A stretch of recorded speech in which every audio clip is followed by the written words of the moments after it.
Don Bell fans na nanonood at laging nakikita si Donnie Pangilinan sa Philippines Got Talent.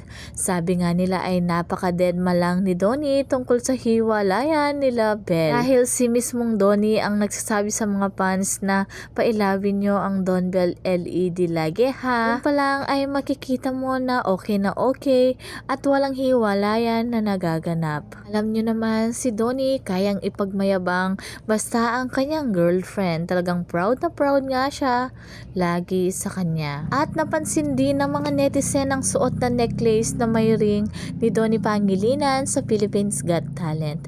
Sabi nga nila hindi naman isusuot ni Donnie kung hindi daw bigay ni Bel Mariano. Naman ang dalawa ay laging give and take.